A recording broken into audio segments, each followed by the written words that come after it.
Jerry Jeudy looks like a number one pick at times for sure. And then this kid, Tim Patrick, is going to get a $10 million contract somewhere, whether that's here or somewhere else. And then Fant and this other tight end, Alberto, are two of the three fastest tight ends in football. Darren Waller probably being the fastest. So he's got all that, plus the two running backs with Melvin Gordon and Javonte Williams. So he certainly checks the ball down more than anyone would like to see, and throws short of the sticks on 3rd and 7, throws at 6, and the guy gets tackled.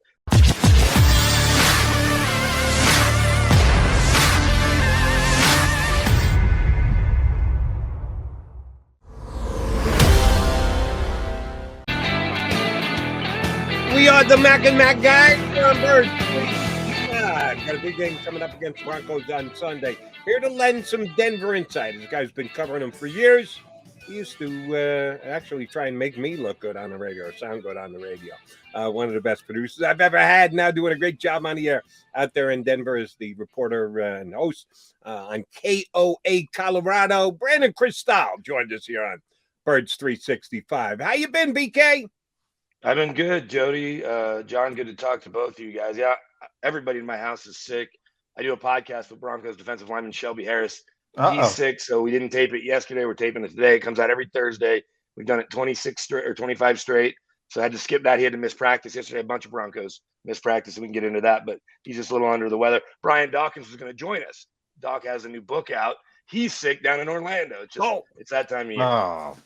Well, let's start there, Brandon, the defense, because obviously I think the Broncos are, Vic Fangio. I was talking about defensive minds. You talk to people in this league, he's one of the first that is going to come up. It's been a top 10 defense throughout the year, second in points allowed. But you look at the defense from us, from the outside looking in, Von Miller's no longer there. Not a lot of big names. You mentioned Shelby Harris. Justin Simmons been a good player for a very long time on the back end. How is Vic doing this with this group? Well, this is, I guess, probably in some ways a coach's dream / nightmare. But you take away the 4 starting linebackers to start the year, right? Bradley Chubb just can't get healthy, and it's going to be interesting because he's obviously a top 5 pick, and he's got one more year left on that 5th-year option next year. But a lot of people thought he'd get a new deal before the year started. Both he and Cortland Sutton. I know we'll get to the offense, but so you take away Chubb for now most of the year. He's probably back. Their bye weeks next week after the Eagles game, so they think he'll be back then.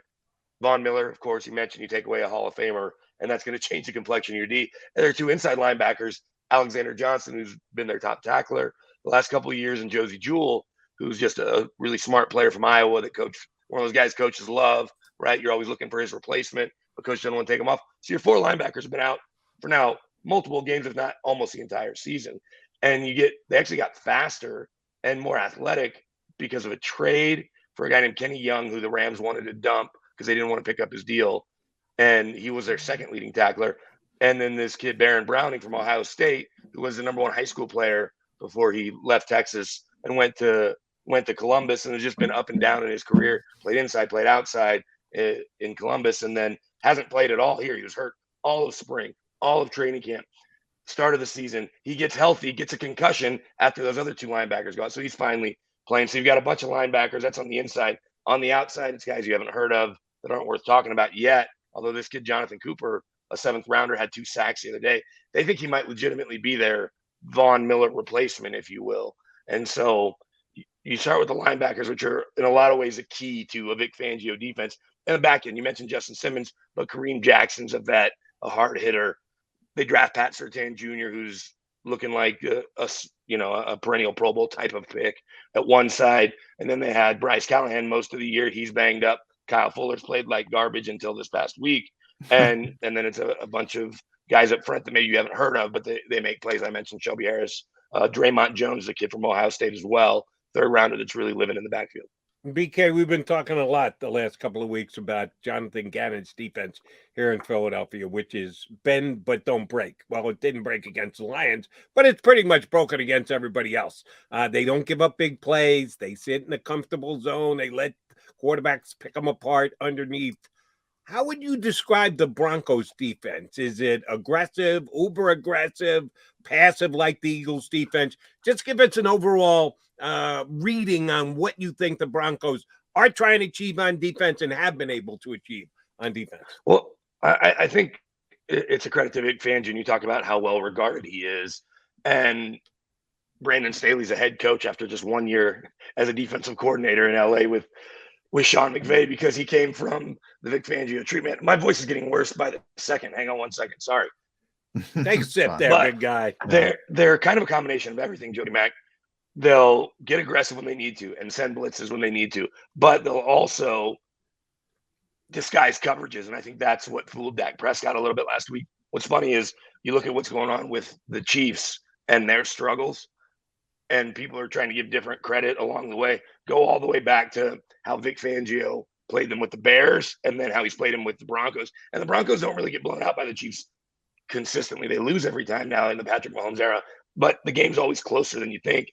And that's a blueprint. Now you have to have the players to do it.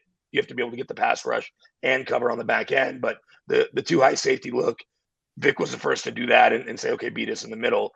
And they still were able to. But Vic Fangio is good at, I guess, unlike saying, this is what we do, no matter what, you're going to fit a square peg in a round hole, at kind of being malleable to the opponent and keeping you guessing. Yeah, and Vic has done a great job. Now, offensively, and I think that's where he gets most of the heat when you talk about being a head coach. Now, they brought in Teddy Bridgewater to be the quarterback. It seems like a dream scenario, Brandon, for Teddy Bridgewater, playing a defense that just lets – the guy completes 70% of his passes against everybody, and he's facing a team that gives up 80% when they have a quarterback with some accuracy. Is it that dream scenario for Teddy Bridgewater? Is it check down Teddy? Is he trying to push the ball down the field? Well, it's been a little bit of both. And early in the year, I think he was second or third in the league, and maybe even at one point, number one in the league at shots at 20 yards or more.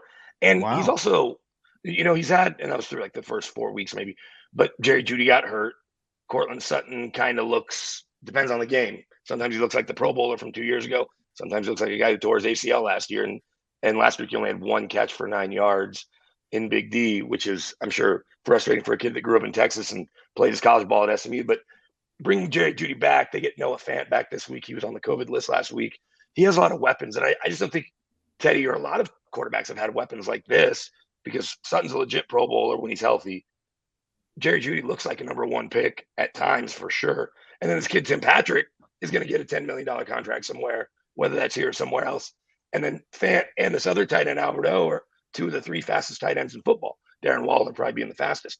So he's got all that, plus the two running backs with Melvin Gordon and Javonte Williams. So he certainly checks the ball down more than anyone would like to see, and throws short of the sticks on 3rd and 7, throws at 6, and the guy gets tackled. That's happened enough to, pull everybody in Broncos country's hair out. But he's a smart player that protects the football every game except the Raiders. He's had one or no turnovers, and then he's taking his chances. He's going to shatter his own personal touchdown mark, which last year was 15. He did 14 the first 2 years in Minnesota. He's at 14 right now. So he'll get into the 20s, and we'll see where he goes from there. But that's, I think, what makes Denver potentially appealing to an Aaron Rodgers type.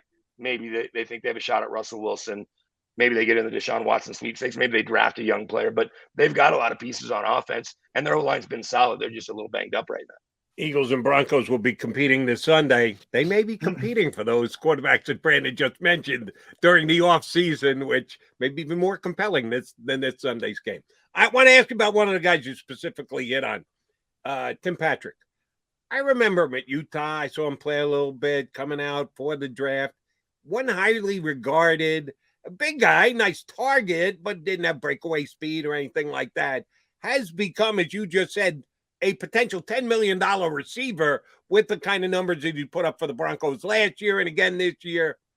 Who broke this kid out? Who should be getting credit for what he's accomplished coming from a non-powerhouse wide receiver factory like Utah? Well, yeah, and the Ravens had him first, and they let him go. And I know he was looking forward to getting a little revenge against the Ravens, and that just fell apart because they were without their starting guards, and it wasn't a good game when Lamar Jackson and company came to town. But he's a kid that's just kind of quietly worked, and he lived with Garrett Bowles his rookie year. I say rookie year, his first year, when he was on practice squad the entire year, and then he got called up. And he's a good special teams player, good gunner, and he just doesn't drop many passes. I think last week might have been the first targeted pass that he's dropped in 2 seasons. A catchable pass, I should say, catchable pass. Quarterback throws 8 yards over your head. That's not a drop. It's not a miss. And so he tried to tell us early in the year, and I kind of called him on it. This was in a press conference. He's like, "Oh, I'm probably the fastest guy on the team, or one of them." And I was like, "Hang on." And this is when KJ Hamler, who's one other weapon that we didn't mention, he's got the torn ACL, but Penn State fans certainly remember KJ and all his speed. It's like, I'm pretty sure KJ and Jerry Jeudy are faster than you. But I asked a friend who's a personnel guy, and he goes, "No, he might actually be in straight line speed the third fastest guy." So he doesn't drop the ball. He's big. He's 6'4", and then he catches the ball in tough spots too. He's had no problem going across the middle. So there's a line of thinking around here that instead of having to pay Cortland Sutton 16, 18, 19 million like you're having to play frontline guys when you have Jerry Jeudy, who is certainly taking the step. Last year he had the drop issue, but he hasn't really dropped much this year. He just needs to get the ball more. And he and Teddy with that South Florida connection or whatever on the same page. With Jerry Jeudy, with Hamler coming back, with those young tight ends, you say, Cortland, hey, we'll offer you a competitive deal, but we're not going to break the bank for you because we have Tim Patrick here, and we'd rather give him 10, 11 million bucks instead of giving you 18 or 19. That could end up happening. That way they can spend the money somewhere else. What's it been like, Brandon? The Broncos bring in George Payton to be the GM. So you have a coach in place, you bring in a GM after, you still have John Elway. I think everybody around this league looks at Denver and saying, well, that's probably the place Aaron Rodgers is going to go if he leaves Green Bay. What is going on with the front office and big status and moving forward?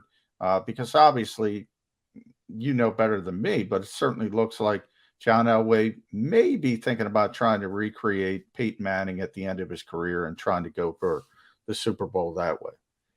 Well, I would think that the only reason John Elway's still around is because they like having him around. I'll be honest, and I talked to him a few weeks ago. He's in the office more than people think, but John has, and I'm not trying to dismiss his role, he's become a figurehead. They owed him $6 million. They're not going to fire John Elway. But John certainly hasn't missed too many tee times. I think he is stopping by the office before or after he's playing golf. And I think he'd tell you that. When I saw him, he's like, "Oh, I love my job." I was like, "Yeah, you're getting $6 million to not work, really." George makes all the calls. This is a George Payton show. Now, look, when they're going to trade Von Miller, they want John Elway that day. They want him, one, to talk to Von. He's the one who drafted Von. And he's John Elway. You're talking about, without question, the face of the franchise forever and certainly the most important player. And maybe the second most important player, certainly defensive player, with apologies to my favorite Steve Atwater and to one of my favorite people, Champ Bailey. And even going back, guys before that aren't necessarily in the Hall of Fame yet, but should be Randy Gratishard and Carl Mecklenburg and even Louis Wright. It's all about Von Miller, I think. When you put a trophy in the trophy case, that puts you at the top of the list. So John's around, but excuse me, it is George Payton's show. And that's where you have to give a lot of credit. John and Matt Russell, who was his right-hand man, certainly built a couple of nice draft classes up that are playing.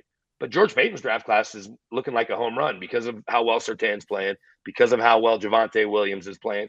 The kid you're going to see at guard, Quinn Meinerz, he's a kid that all week at the Senior Bowl had his belly out. They made him tuck his belly away when practice started. Like, hey, get on the field first before everyone's seeing your pasty white belly from Wisconsin Whitewater, of all places. Baron Brown and the other third rounders, now a starting middle linebacker.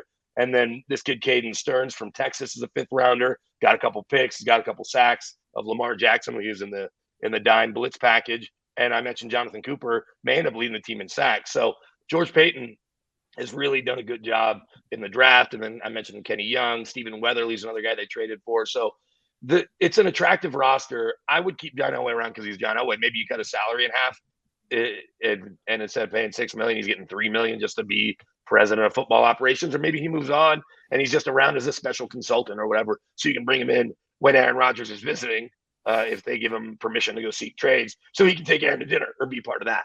So, George Payton, the power structure with Vic Fangio. George was in Minnesota forever with Rick Spielman, and that's one of the reasons he liked what Denver was. One, it's not a head coach that's going to tell you what to do, right? He wasn't going to a situation like that. But he saw how good Vic's defenses were in Chicago with John Fox and then Matt Nagy. And he didn't come in to fire Vic. He came in to win games. And Pat Shurmur's a guy he was with in Minnesota, and that's who's calling the plays now, obviously. So he's not sitting there with his finger on the button. I will say this. Had the score been the other way, and they'd been down 30-0 against the Cowboys, there's a chance Vic Fangio wasn't going to be on the sidelines against the Eagles or after the bye week.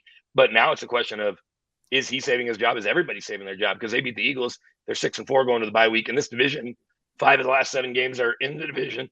2 Chiefs, 2 Chargers, 1 Raiders, all have problems. And then the Bengals, who we thought were the best team in football, might be the worst team, or the Lions, who are the worst team. So Vic's record may end up being better than people expected when they're 3-4 and drop 4 straight. And if he has 9, 10, 11 wins, I know that's saying a lot. It's hard to fire a guy like that. Agreed. And you gave us a great wide view picture. Let me get really narrow focus. They trade Von Miller, whether it was the general manager, the president, John Elway, had to be consulted. They traded Von Miller, a guy who may someday be a Bronco Hall of Famer. Not may. 2 and 3 in exchange for him, so they got fair compensation. Didn't get blown away, but the whole money thing, they paid it off, but they get out from under it next year. There's a complexity to the trade. But they traded Von Miller. Usually when that happens, the team takes a step back. When they lose as talented a player as him, they go out and go up 30-0 on the road against the Cowboys, who had only 1 loss. How did that happen? Who should get credit for that? Players, coach, the entire organization, and it may only last 1 week. If the Eagles go out there and beat them by 2 touchdowns, you'll be back on your show talking about how quickly can they fire Vic Fangio. It does swing that drastically in the NFL. How'd they do what they did last week? Yeah, it's a good question because I don't know if they have the answer, if they found some secret sauce. Like I mentioned, some of those young players coming into their own a little bit more. And the ball bounced their way. I don't know how much of the game you guys saw. And, it's hard on an NFL Sunday. And I think the Eagles and Chargers were at the same time, right? Yep. So you have to go back to Game Pass and watch it. But there were just a number of plays. And Jody knows, John, you may not. I'm from Dallas. I'm a Cowboys fan. I'm sure if I looked hard enough, somewhere around here, I've got an autographed Cowboys mini helmet. That I'd just be hiding. Because, look, I grew up in Dallas. Fan. Yeah, they won 3 Super Bowls when I was in high school. So I certainly keep track of every Cowboys game. This was just a confluence of events where the Cowboys go for it on 4th and 1 in the plus side of the field. Just a total disrespect to the Broncos offense. They get a stop in the run game. Justin Simmons flies up and tackles Zeke Elliott. Then they go for it again on 4th and 2 on an out route. Justin Simmons makes another play. So they go the other way and they score. And they're able to score again, and it's up 13-0. But then the Cowboys come out and they get a big sack, block a punt, but the punt is touched by an Eagles player beyond the line of scrimmage. The Broncos get it back, and the Broncos go down the field after the Cowboys player touched it and score there. Amari Cooper, there was one drop where it was easily a first down. I remember watching the replay. As they show the replay, there's nobody in the picture even. Like, there's no defenders, and he just drops it clear as day. Tony Pollard had a big drop. CeeDee Lamb it was just one of those days where everything was going the Cowboys' way. Teddy Bridgewater rolls out. There's an offsides on the other side. It wasn't one of those where he takes the free play and takes the shot and throws it downfield. He doesn't see the offsides, rolls right, throws a bad pick in the middle of the field, but there was an offside. So that got back. So just one of those days. I think they play that game again, and 7-8 times the Cowboys probably win. So I'm not sure we saw a Super Bowl preview necessarily, but it's still a huge win. And when you're up 30-0 in Big D with Dak healthy, they had just come off that Sunday night win. I think that it may have been a little addition by subtraction, only in as much as there was stuff going on in the locker room with Vaughn. I think he was just kind of over everything. You had those 4 straight losses after the 3 wins against subpar teams. And then there was issues with the Halloween party and him wanting money from his teammates. And some of those details have been out there. Some more probably won't ever get out there. But look, he's going to be in the Hall of Fame. Jody, you said maybe. John, you said definitely. He's definitely going to be in the Hall of Fame. He'll be in the Broncos Ring of Fame. But he's 32, 33, and doesn't necessarily connect with all these kids that are 22, 23, 24. Some of the older guys I think you don't have a problem with. But, you don't necessarily see the world the same when you've been doing it 10, 11 years. And he's telling these guys, I know how to win and all this. He had a really strange press conference on the Thursday before he got traded, talking about the guys in the locker room not knowing how to win and all this stuff. So, look, I love Vaughn. I wish he was still here. I wish he would finish his career, and maybe he does. Maybe he comes back. He cited Shannon Sharp, goes to Baltimore, wins the Super Bowl, comes back. So we'll see. But right now it feels like there's just a bit of a weight lifted off the team, even if they got worse on the field, just obviously. Well, Brandon, you mentioned a lot of things going right for the Broncos in Dallas A lot of young players maybe taking the next step. Consistency is a big part of the NFL. You know, when young players have that big game, they start feeling themselves a little bit. Is this a potential trap week for the Denver Broncos? Absolutely, John. With the bye week on the other side, we just went to Big D. Look how good we are. And then, I mentioned the injuries off the top. We'll see when they hit the practice field this afternoon how many of those guys who were just Wednesday, did not practice. We're just nursing stuff versus can't really go. But they will be without Garrett Bowles, very likely. Kid that filled in for him, Calvin Anderson's a pretty good young player that they like, and will probably end up being the right tackle long term. But their right tackle's got a sprained ankle. They're without the right guard now the rest of the year. And so Malik Reed, who's a guy I haven't mentioned yet, he was their team's leader in sacks last year. This is a guy undrafted out of Nevada that everybody was hoping or is hoping will be the next Shaquille Barrett, because they're both undrafted Mountain West guys. He led the team in sacks last year with 8. He's played more football than an undrafted rookie probably should in the last couple of years, because Bradley Chubb missed 12 games 2 years ago. Von Miller missed 16 last year. And both of them missed pretty much every game except for one half against Jacksonville when Chubb was out there. But Reed had to miss last week with a hip strain. So they're just kind of banged up everywhere. But I think you absolutely have to worry about it being a trap game. And if you're Vic Fangio and Teddy Bridgewater, and we talked about Teddy, the quarterback, Teddy, the leader, is what's been really impressive. And I didn't know this because Teddy was talking. He would talk to us during camp and say, I was talking to my great mentor, We're like, who's his great mentor? Like, who's his sensei? Well, so somebody asked him after the game in Minnesota in the preseason, hey, who's your great mentor? He goes, oh, Bill Parcells. And so he talks to Bill Parcells via text all the time. Really? They got connected through Abram Elam, the longtime DB, played in Cleveland and Dallas. He and Parcells remain friends after they were together in Dallas. And he is an advisor, marketing guy with a lot of players, like Jacoby Brissett being one of them, and with Teddy. And so he connected Teddy and Parcells. So Teddy has this leadership stuff, and he'll say it on the podium. It's almost Russell Wilson-like, in that it's a little robotic and a little rehearsed. Yeah. But talking to his teammates, that was the stuff nobody knew about. All you knew about was his production, and obviously he keeps getting opportunities to play. So it's like, okay, what can this guy do? It'll be really interesting to see what happens with those other quarterbacks in the offseason. I know I've taken you a whole different way when you're asking about a trap game. But if none of them end up in Denver, if Teddy Bridgewater ends up with 28 touchdowns, 9, 10-ish wins, and 28 touchdowns against 10 picks, how do you not at least consider bringing that guy back if you don't have a better option? Even if you go draft a kid first round, say, hey, Teddy. Well, Bridges can go more than a year. I would have thought it was Zimmer that hooked Bridgewater up with Bill Parcells, because he's a huge Bill Parcells guy. Yeah, maybe. Although the only reason I know that's because I went to lunch with Abram Elam and he told me that he connected them. So, because Bill's in South Florida. Bill is down in South Florida, I think, part of the time, probably when he's not watching horses up in Saratoga, right, Jody, Matt? Exactly right. All right, let me tie two things together here. Bill Parcells and the Broncos with Teddy Bridgewater as a side dish. Bill Parcells famously said, you are what you said your record. You are what your record says you are. And the Broncos are 5-4. And the Chiefs are 5-4. And the Chargers are 5-3. And the Raiders are 5-3. Everyone in the division's got 5 wins. You got 4 teams. They all got 5 wins apiece. 2 of them have 1 less loss because they already had the bye. What's going to decide this division?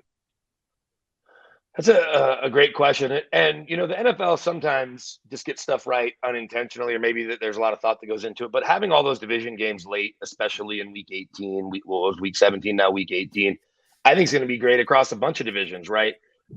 When Derrick Henry went down and the way the Colts were playing, I thought, okay, maybe the AFC South will be up for grabs. Probably not.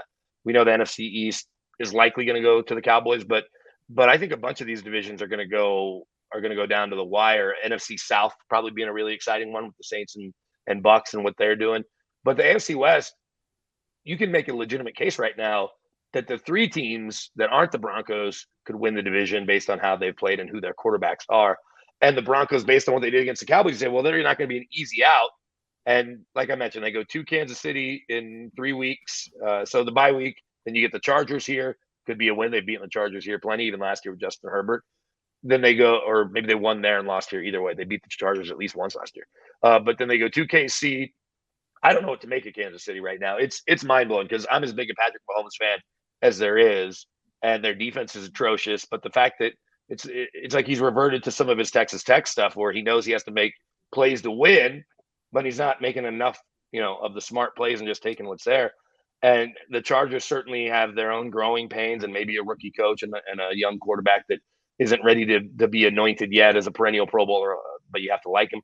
And the Raiders had 2 huge wins, but then a terrible loss, I think, at the Giants. I know the Giants obviously are pros too, and I like Joe Judge, but it feels wide open. So I don't know what it'll take to win the division. I guess it'll take the Chiefs continuing to play the way they're playing, right? Because otherwise, it's hard not to pick Patrick Mahomes, Travis Kelce, Tyreek Hill, and there's an outside chance they land Odell Beckham Jr. I don't know if that'll be a big bump, but it's certainly somebody you have to account for on the football field. So if he ends up there, you have to like the Chiefs even more. But their defense isn't getting better. It's not like the late Derek Thomas or our pal Neil Smith is walking through that door to help out. So I don't know how you fix it. And I don't know if Andy Reid can keep Steve Spagnuolo after this year, although part of it, to the Parcells thing, you're only as good as your ingredients, right? If you're a chef in the kitchen, and Spagnuolo can only do so much, right? You can't make chicken salad out of chicken, if it's too much of it. Brandon, the last one from me. Thanks for pushing through as well. I think my voice has gotten better. It's gotten better. It absolutely has. Finishing up strong. I'm on the mend. Yeah. Now, Jalen Hurts, I want to hear, because I don't know. We're through 9 games here in Philadelphia. I don't know what the heck the Eagles have in Jalen Hurts. What does Vic Fangio think the Eagles have in Jalen Hurts? Any intel from that side of the fence?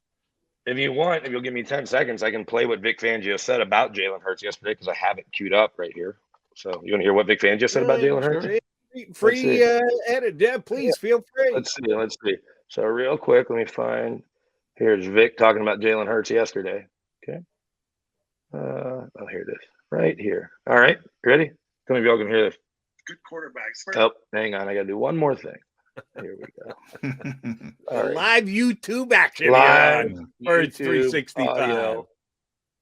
Now, to be fair, every coach ever has told you how much they like quarterbacks and they're a good team. I don't care what you the got to record Lou says. Holtz it up. We know that. Yeah, I don't care what the record says it is. I know they're 0-7, but they're a good football team. So there, I'm going to switch my. There, let's see if we can get this. All right, waiting on Vic Fangio on Jalen Hurts yesterday. Oh, are you not hearing it? No, we're not hearing it. No. So you're going to paraphrase it for us, Brandon. Tell us what he said. I'll tell you what he said. Yes. Great arm, moves around a lot, great in the RPO game, all this stuff. I'll tell you what I think of Jalen Hurts. I just don't think he's a everyday NFL quarterback, and I've talked to enough people around the league. I think that he is a guy that you're happy to have a backup as a backup, and he certainly brings a dimension with his legs that is coveted and hard to find. There's a few more guys that can run the way he does, and the RPO stuff, like he ran it in college, especially at Oklahoma, is a challenge, I think, for any defense. But I just don't know if he can make enough plays to win you enough games, right? And his decision making, and you see inconsistency with his completion percentage, if you will, or his ability to complete easy passes. So I'd probably have a better sense if I would have taped my podcast with Shelby Harris last night and given you a little more insight there. But I can't imagine Vic's looking at him the same way he looks at Patrick Mahomes or even Justin Herbert just yet. I would like to know what Eagles fans think. One of my best friends in the world is a huge Eagles fan from just outside of Philly and Delaware, and he and I talk every week. We talk almost every day, and he's not on board with Jalen Hurts. And I feel like I've talked to enough people that have been around the organization, and James Palmer, who covers the NFL Network, obviously his dad, Scott, right? Yeah. James will be a little nicer about it, I think, publicly, but I don't think talking to the people he's talked to there, the sense I've gotten talking to him a little bit is that they think Jalen is an every down NFL quarterback. So we'll see. We'll see how much Vic can fool him. Because the Birds I 365 opinion is still to be determined. We haven't written him off. We haven't put him on a pedestal yet. So, and this week will be a key week because he's going up against a good defense that you guys have out there in Denver. All right, BK, we're wrapping on this. You're all right. You're a Cowboy fan. We admitted today. You're a former Jayhawk. We'll admit to that. If I remember as well, you're also an Oklahoma wonk. Even though they were the competition in the Big 12, you always put the Sooners on too big. I like Bob Stoops. Bob Stoops was cool to me when I worked in Oklahoma City. So. Okay, good dude. And Stoops was a hell of a coach. What's going to happen to Spencer Rattler? He was supposed to be the number 1 pick of the draft this year. Now he's not even starting for them. Is he going to the transfer portal? Gotta be a portal guy. Do the Jalen Hurts thing out of Alabama and go somewhere else and make himself an NFL quarterback? Is he going to go into the draft? What do you think's going to happen? You're an Oklahoma guy. What do you think happens with Spencer Rattler? Well, I think he's kind of at a crossroads, right? That it goes without saying. But unlike Jalen Hurts, nobody was convinced Jalen Hurts was a first-round pick, top quarterback kind of pick. And whether Spencer Rattler is that or not, that's certainly where he was on the Mel Kiper big board type, rankings that are out there heading into the year. And then this kid, Caleb Williams, comes in and had a heck of a game against my Jayhawks. Actually, not a terrible game, heck of a play on 4th down where he took the ball from the running back that extended the game and won it for him. But if I'm Rattler, I have to go somewhere else now, right? You've got this kid that has taken your job. Lincoln Riley's moved on. I think they appreciated him while he was there. The question is, where does he go? And with the transfer rules, can he get on the field? And how quickly, can he play and remake himself? The issue with Rattler, talking to guys that have, scouted him, and certainly in Denver they have, is that he just doesn't make enough. It's similar to Patrick Mahomes, enough of, and not Mahomes in general, but Mahomes right now, not taking the easy play that's there, always wanting to dazzle you. And he can make plays that nobody else can. And the other knock against him is his size. Now, when Russell Wilson comes back, and if he gets the Seahawks back in the playoffs, and Kyler Murray has Arizona in the playoffs, and you've got all these guys that are under 6 feet or right at 6 feet, I say the couple that are starting, making plays, that'll help Spencer Rattler. But unless he, I think, can convince somebody, if you can't hold your job at OU, how are you going to hold your job in the NFL, right? So I think that he has to go somewhere else. And then the question just becomes, okay, where? Maybe he goes to USC, right? Maybe he goes somewhere that's you have to go to a big time program, right? You can't go to Montana State, but goes to a big time program and does what Justin Fields did, or even Joe Burrow, right? It's crazy that Justin Fields beat out Joe Burrow, and look at where both those guys are. BK, great stuff. Good catching up with you, my friend. Feel free to put that Cowboy thing. You're smart to not have it somewhere. It's a Michael Irvin autographed mini. No. It's very good. This is the Philadelphia show. You don't want to be showing off that Cowboy thing here. Yeah. It's great catching up with you. And buddy. that's a Tom Brady autographed Patriots helmet. It's worth noting. So otherwise, my Hall of Fame. Oh, you didn't even really see this one. What the hell is that? Hall of Fame helmet. Hall of Fame. Very good. Very cool. Terrell Davis, Champ Bailey, Willie Rofe, all my guys. My buddy that I call pals. John Randall, Andre Reed. John Randall. He'll be passing that along to his son one of these years. Brandon, good stuff. Thanks much. Appreciate you hopping on board. We'll do it again down the road. Good to see you, buddy. Hey, thanks, Jared. Thanks, Jody. Brandon Krisztal did an outstanding job. Talk about knowing his Broncos inside and out. Brandon does a great job. He's got the KU. He's still there. He's got the KU. He's got the Jayhawk. Yeah. Okay. He's a Jayhawk grad, former Dallas guy, Oklahoma. He's kind of been around, and he got stuck producing my shows in 2 different spots. A good dude, and gave us some great Bronco insight, and he gave us something to hang our hat on. Johnny Mac, the look-ahead game for the Broncos. Yeah, I'm starting to buy into that. Yeah, a lot of, everybody's sick out there. I'm not looking forward to going out to Denver. Everybody's sick, but I'm starting to buy into this. Keep your distance from Brandon in the press box on Sunday. John McMullen, Jody McDonald coming back. We need to put a bow on this show here on Birds 365.